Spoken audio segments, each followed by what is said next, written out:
5. 태어난 것은 반드시 죽는다.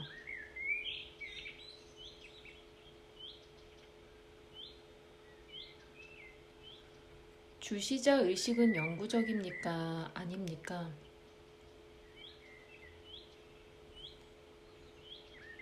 그것은 영구적이지 않습니다. 아는 자는 알려지는 것과 더불어 일어나고 쓰러집니다. 아는 자와 알려지는 것 둘 다 그 안에서 일어나고 쓰러지는 그것은 시간을 넘어서 있습니다. 영구적이니 영원하니 하는 말들은 여기에 해당되지 않습니다.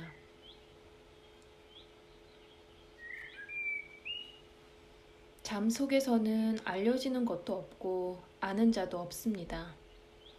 몸으로 하여금 감각을 느끼고 사물을 받아들이게 해주는 것은 무엇입니까?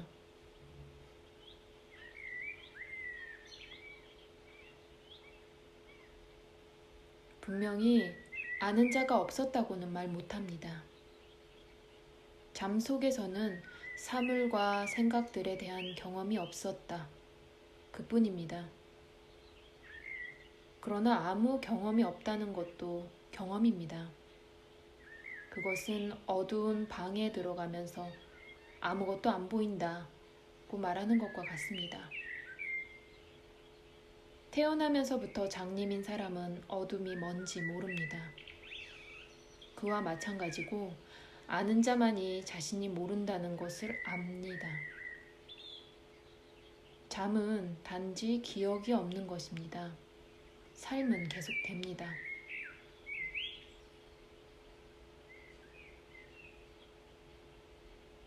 그러면 죽음은 무엇입니까?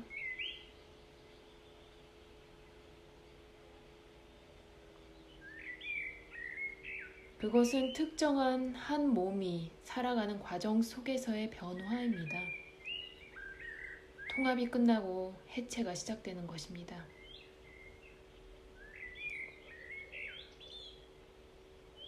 그러나 아는 자는 어떻습니까? 몸이 사라지면 아는 자도 사라집니까?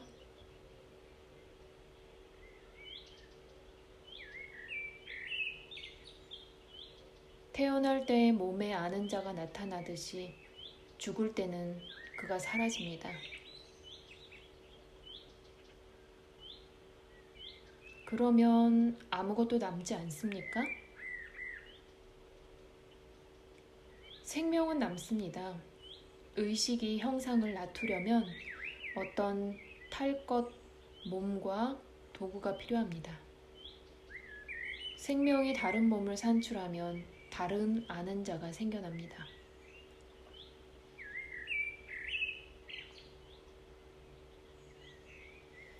죽음을 넘어서 연속되는 몸 아는 자들 혹은 몸, 마음들 간에 어떤 인과적 연결이 있습니까?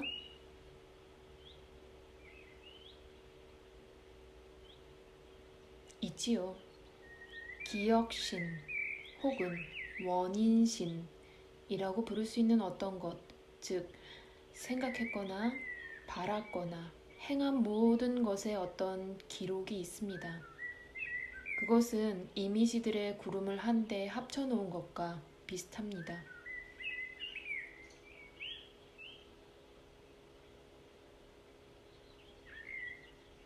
별개의 한 존재라는 이 느낌은 무엇입니까?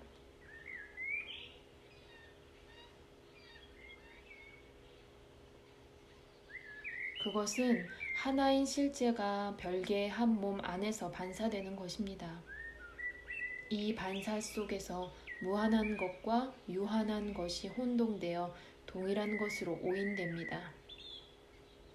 이러한 혼동을 바로잡는 것이 요가, 일반적 의미에서의 수행의 목적입니다.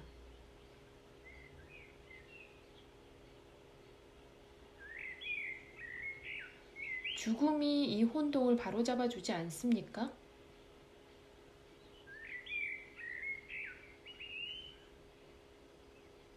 죽음에서는 몸만 죽습니다. 생명은 죽지 않고 의식은 죽지 않고 실제는 죽지 않습니다. 그리고 죽음이 있은 뒤만큼 생명이 활발한 때는 결코 없습니다.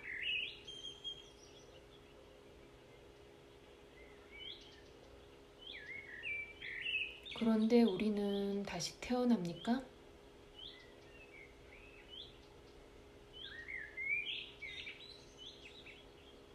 태어난 것은 반드시 죽습니다. 태어나지 않은 것만이 죽지 않습니다. 결코 잠을 자지 않고 결코 깨어나지도 않는 그것.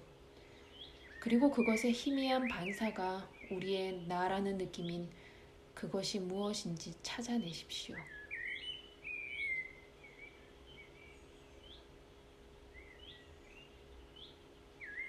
그것을 찾아내려면 어떻게 해야 합니까?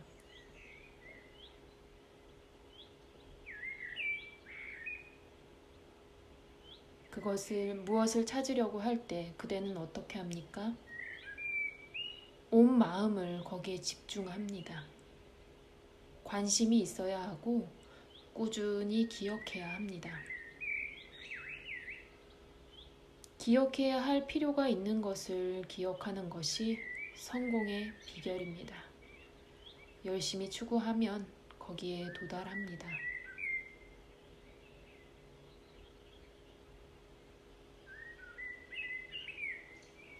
찾아내려고 바라기만 해도 충분하다는 말씀이십니까?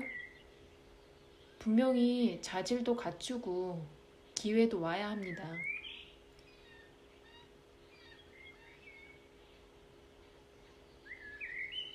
열심히 추구하면 그런 것이 옵니다.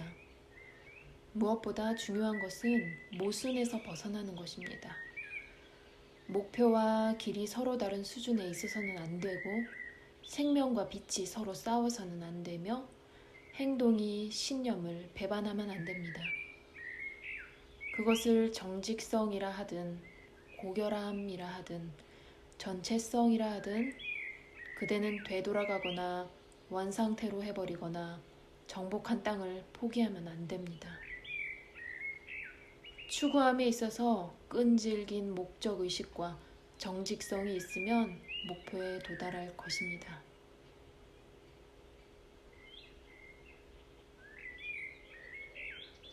끈질김과 정직성은 타고나는 자질임이 분명합니다. 저에게는 그런 것이 조금도 없습니다.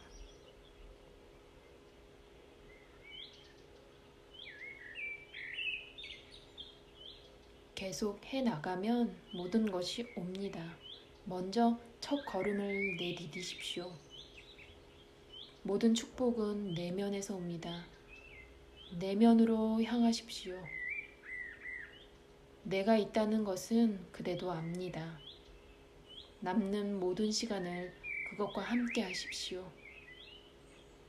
애씀 없이도 그것으로 저절로 되돌아갈 수 있을 때까지 말입니다. 이보다 더 간단하고 쉬운 길은 없습니다.